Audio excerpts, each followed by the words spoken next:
Olá pessoal, hoje eu quero conversar com vocês sobre talvez uma das maiores ameaças ao mundo, principalmente no século XXI, as organizações terroristas. E eu quero falar de duas manifestações ou dois grupos que são os mais importantes desde o século XXI, Al-Qaeda e Estado Islâmico. Para explicar essa história melhor para vocês, eu vou desenhar aqui a evolução dessas duas organizações.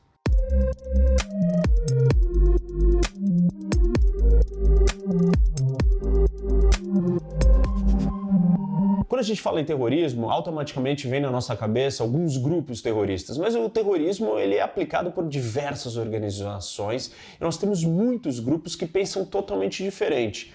Claro que a ênfase mais moderna ou contemporânea são em uma vertente do terrorismo, mas o combate a essa vertente não é necessariamente contra o Islã ou nem contra o Islã radical e talvez nem mesmo contra o jihadismo, que é o combate, a luta armada por essa ideologia.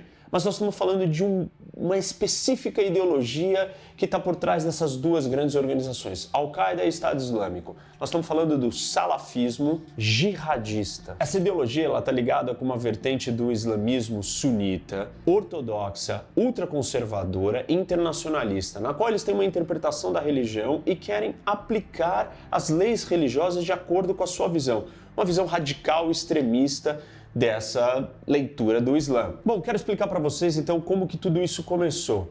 Eu vou começar contando a história da Al-Qaeda e o seu início. E a gente pode dividir a história da Al-Qaeda ou a sua ascensão e queda, altos e baixos, em 4 grandes ondas. E a primeira onda, ela começa com 2 indivíduos, Osama Bin Laden mais o Ayman al-Zawahiri. Esses dois se juntaram em 1988 para montar uma organização chamada Al-Qaeda para combater os soviéticos que estavam invadindo o Afeganistão. A União Soviética estava entrando no Afeganistão, eles se juntaram para lutar contra os soviéticos. Com o fim da guerra no Afeganistão, tanto o Osama Bin Laden quanto o al-Zawahiri saíram e foram para o Sudão. Ficaram algum tempo ali até que foram expulsos em 1996. E aí, em 1998, eles fazem 2 ataques a embaixadas americanas, uma no Quênia e outra na Tanzânia. Depois os ataques seguem no ano 2000, e aí a Al-Qaeda ataca o navio americano USS Cole, onde 17 soldados americanos morrem. O navio para reabastecer no Iêmen e é atacado com uma bomba e deixa mais de 30 e poucos feridos. E aí nós chegamos no grande momento 2001. E aí sim, o começo do século XXI e o maior ataque terrorista da história do mundo. 11 de setembro, onde 4 aviões foram usados como armas. 2 deles atacaram o World Trade Center, as Torres Gêmeas em Nova York, e um deles atacou o Pentágono e o 4º iria talvez para a Casa Branca ou para o Capitólio. Os passageiros decidiram lutar contra os terroristas e o avião acabou caindo. Seguindo aqui na história, em 2002 os ataques continuam e dessa vez são ataques em Bali, onde mais de 200 pessoas morrem numa explosão dentro de uma boate. Os 2 anos seguintes, depois do 11 de setembro, são anos difíceis para a Al-Qaeda. Eles estão fugindo do contra-ataque americano, os americanos invadem o Afeganistão em resposta ao 11 de setembro e a Al-Qaeda está recuando e sem conseguir agir muito. Naquele momento, só para vocês terem uma ideia, a Al-Qaeda era composta de mais ou menos uns 400 terroristas espalhados ali pelo Afeganistão, Paquistão, e se resumia a isso. Isso encerra a primeira onda de ascensão da Al-Qaeda. E aí vem a segunda onda. E a segunda onda ela começa em 2003 com a invasão do Iraque. E aí tem um outro personagem, o al-Zarqawi. Não podemos confundir o Zarqawi com o Zawahiri. O Zawahiri é o número 2 do Bin Laden. O Zarqawi é um outro militante fundamentalista que está no Iraque. O Zarqawi no Iraque, ele se junta com o seu grupo de fanáticos e aí ele começa a atacar as tropas americanas. E em 2004, o Zarqawi se junta à Al-Qaeda. Nesse mesmo ano, em 2004, nós temos atentados de Madrid, na Espanha. E aí um grupo de terroristas do norte da África, inspirados pela ideologia da Al-Qaeda, planejam e executam o atentado ao metrô de Madrid. Seguindo em 2005, a Al-Qaeda consegue talvez um dos seus maiores feitos na Europa. São os ataques em Londres, ao metrô e aquele ônibus de 2 andares, onde morrem mais de 50 pessoas. Lembra que essa segunda onda, ou segunda fase da Al-Qaeda, ela começa dentro do Iraque. E em 2006, a situação da Al-Qaeda no Iraque já está muito ruim. E aí, o Zarqawi, ele acaba sendo morto. E a Al-Qaeda enfraquecida dentro do Iraque com as ações de inteligência e os ataques de drones dos americanos contra as lideranças da Al-Qaeda no Iraque. Nós seguimos então para a terceira onda de ascensão da Al-Qaeda. E aí, nós estamos falando entre 2007 e 2009. Um novo personagem aparece nessa fase, que é um americano de origem iemenita, que é um cara carismático. E esse líder ele vai começar a levar a Al-Qaeda para o que a gente conhece como Al-Qaeda da Península Arábica. E o nome dele é o Al-Awlaki. É importante a gente lembrar que a fundação da Al-Qaeda na Península Arábica, no Iêmen mais particularmente, não é onde a Al-Qaeda surge originalmente, que é ali no Afeganistão. Que, por sinal, tanto Bin Laden quanto o al-Zawahiri estão ainda no Afeganistão nesse momento. Mas o Al-Awlaki está aqui com a Al-Qaeda no Iêmen ou na Península Arábica. E isso começa a mudar um pouco da característica de operação da Al-Qaeda. Ela começa a diversificar e expandir filiais para outros lugares. Uma série de atentados são planejados da Al-Qaeda da Península Arábica contra alvos fora do Iêmen. E aí a Al-Qaeda começa com essas suas filiais a também servir como uma organização terrorista internacional que está planejando contra alvos no Ocidente. Aviões e uma série de outras coisas acontecem. Inclusive um soldado americano que atira nos seus colegas e ele estava em contato com o Al-Awlaki. Mas talvez o evento mais importante acontece nessa terceira fase e é em 2011. Aí sim nós temos a morte do líder máximo e fundador da Al-Qaeda, Osama Bin Laden. The United States has conducted an operation that killed Osama bin Laden, the leader of Al-Qaeda. E aí eu até recomendo um filme muito bom sobre a história da caçada ou da invasão, da busca do Bin Laden, que é A Hora Mais Escura, em inglês Zero Dark Thirty. Vocês têm que assistir esse filme, essencial. Bin Laden é encontrado num esconderijo, numa casa no Paquistão. Ele já não estava mais no Afeganistão, todo mundo achava que ele estava no Afeganistão, mas ele tinha ido para o Paquistão e estava ali protegido numa cidade, inclusive, cheia de militares paquistaneses. Chegamos então à quarta onda, e aí ela começa com alguns eventos internacionais ou muito importantes na região, que é a Primavera Árabe. Somado à Primavera Árabe, nós temos a retirada de tropas americanas do Iraque. Tanto essas instabilidades nos governos locais da região por causa da Primavera Árabe, quanto a falta da presença das tropas americanas facilitam que a Al-Qaeda comece a expandir por outros territórios que ela não estava tão presente.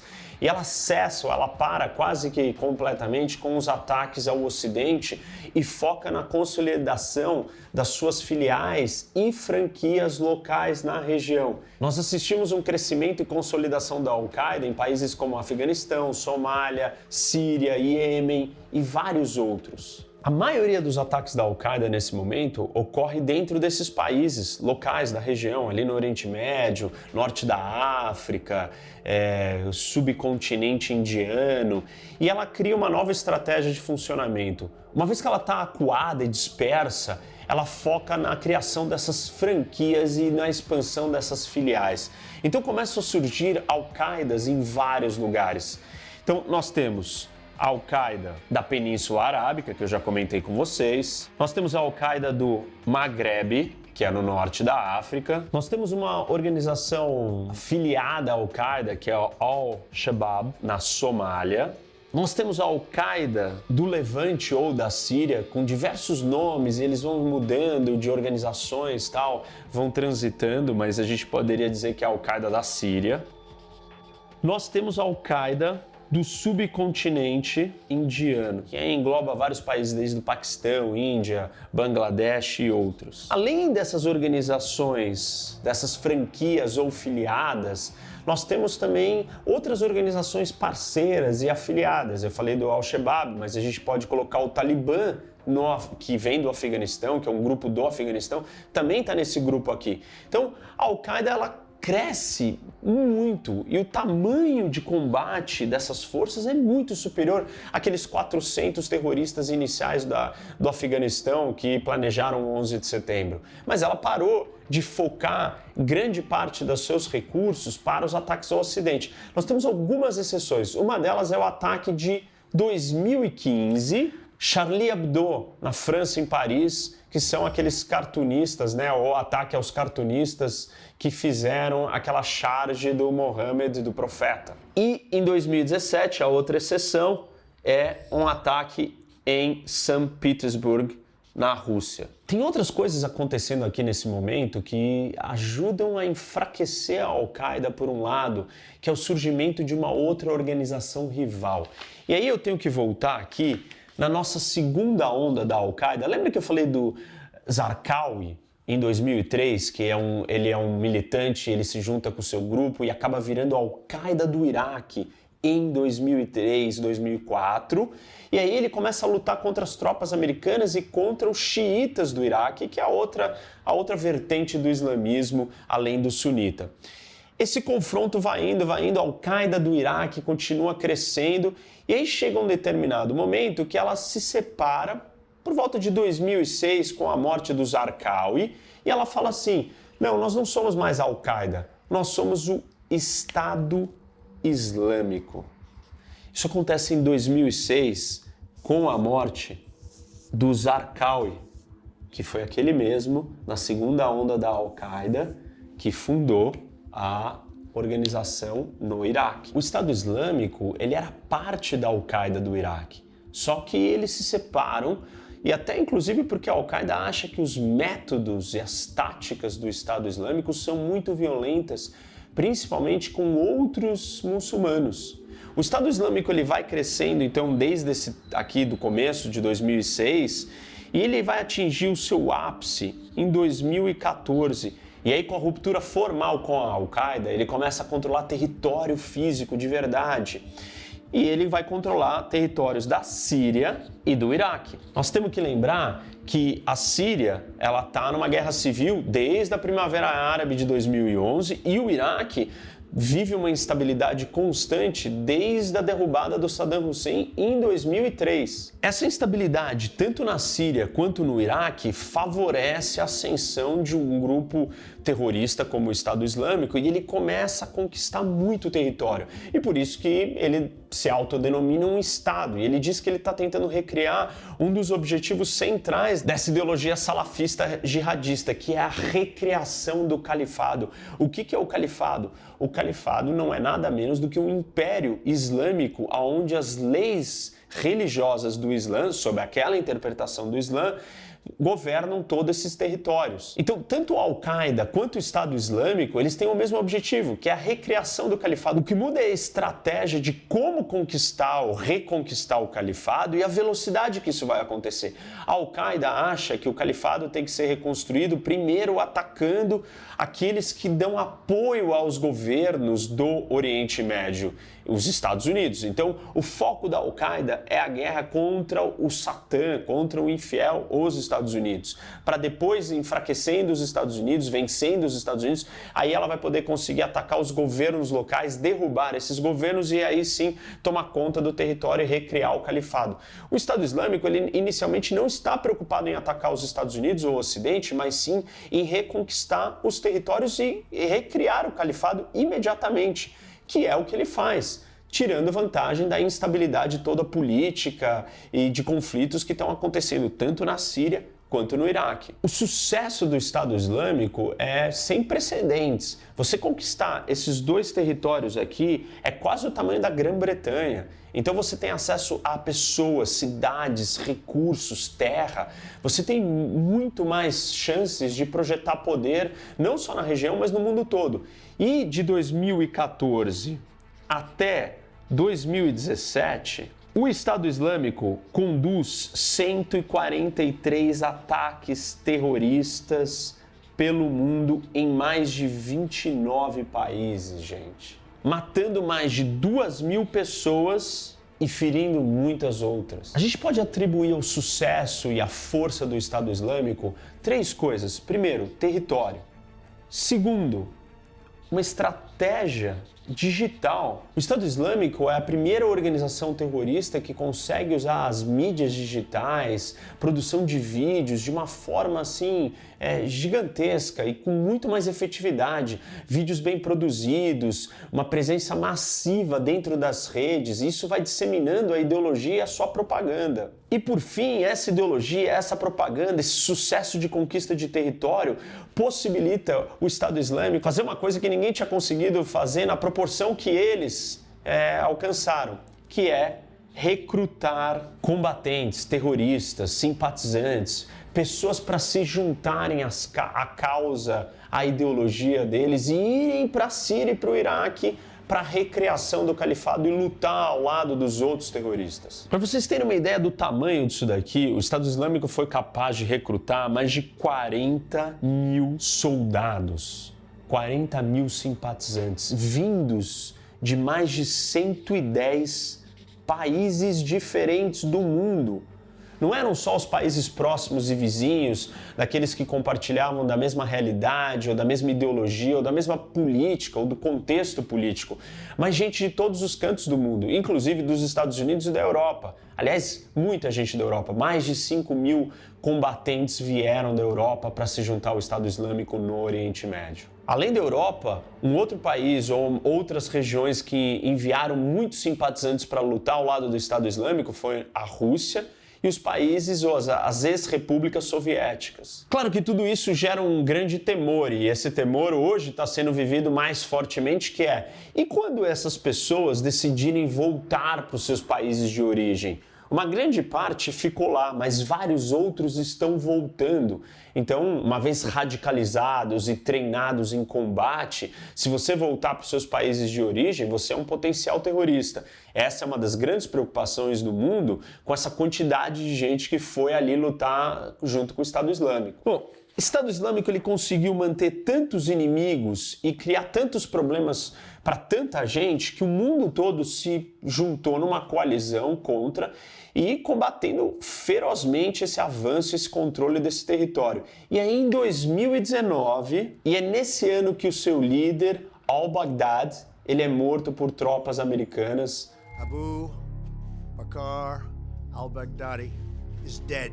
Forças especiais descobrem o seu esconderijo e aí no meio da batalha ele inclusive usava um colete suicida com bombas, ele se explode para não ser capturado. Na verdade, até mesmo antes da morte do al-Baghdadi, o que aconteceu? O Estado Islâmico começou a perder território, começou a perder grandes cidades, tanto no Iraque quanto na Síria. E é nessa fronteira no deserto, entre a Síria e o Iraque, que o Estado Islâmico ainda tem por volta de 10 a 15 mil combatentes lutando uma guerra de insurgência, ou seja, tentando ficar ali escondido e reconquistar outras cidades maiores. Então, o confronto e a luta não acabou. Grande parte dos ex-terroristas ou soldados do Estado Islâmico foram capturados e presos e estão hoje em prisões, tanto no Iraque quanto na Síria. E esse é um grande temor, porque você tem dezenas de milhares de presos que eram parte do Estado Islâmico e que tem vários planos dos outros que estão do lado de fora tentando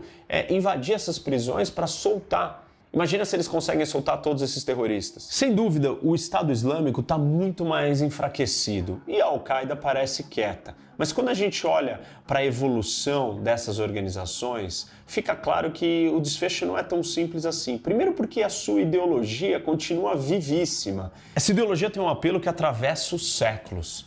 Uma outra possibilidade, uma vez que o Estado Islâmico era um braço da Al-Qaeda, é uma potencial reunificação dessas duas organizações. E a Al-Qaeda quieta não significa que ela não esteja armando e expandindo. Como eu mostrei para vocês, a Al-Qaeda continua em franca expansão das suas franquias, com presença em vários outros cantos do mundo, inclusive até mesmo em países que não têm ligação e proximidade com o terrorismo, como o nosso país, o Brasil. E em 2018, gente, o Mohammed Ahmed El Sayed Ahmed Ibrahim, um egípcio, veio para o Brasil, se casou com uma brasileira e se estabeleceu aqui no Brasil. Só que ele é procurado pelo FBI, a Polícia Federal Americana, por ter laços e ter apoiado a Al-Qaeda desde 2013. Inclusive, o FBI tem uma foto dele em campos de treinamento terroristas atirando.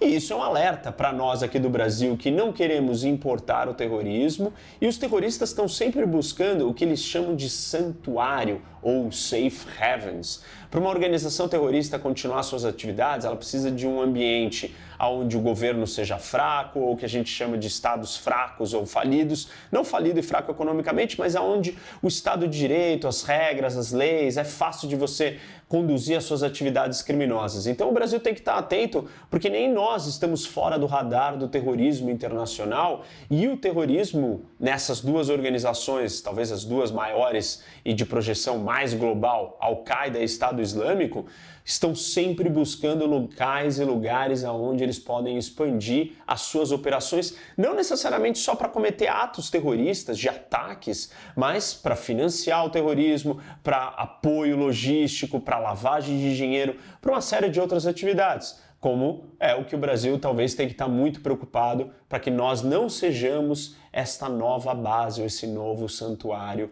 do terrorismo mundial. Bom, isso é um pouco da história e da evolução dessas duas organizações terroristas. E hoje, em meio a uma pandemia do Covid, esse assunto parece irrelevante, nós não estamos assistindo ataques internacionais, então o foco e a ênfase não está nesse problema do terrorismo. Mas, exatamente por nós estarmos vivendo um momento de crise econômica, de saúde, social, ascensão do populismo, extremismos, as pessoas angustiadas, preocupadas, é exatamente quando esse tipo de ideologia extremista e radical ganha mais tração, mais capacidade de atrair simpatizantes.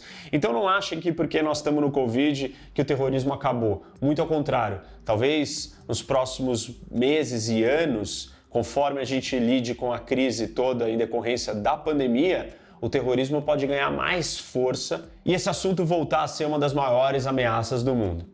Bom, é isso aí, pessoal. Espero que vocês tenham gostado. Não esquece de seguir o canal, curtir esse vídeo, compartilhar com seus amigos e vem pro debate com o Professor Roque.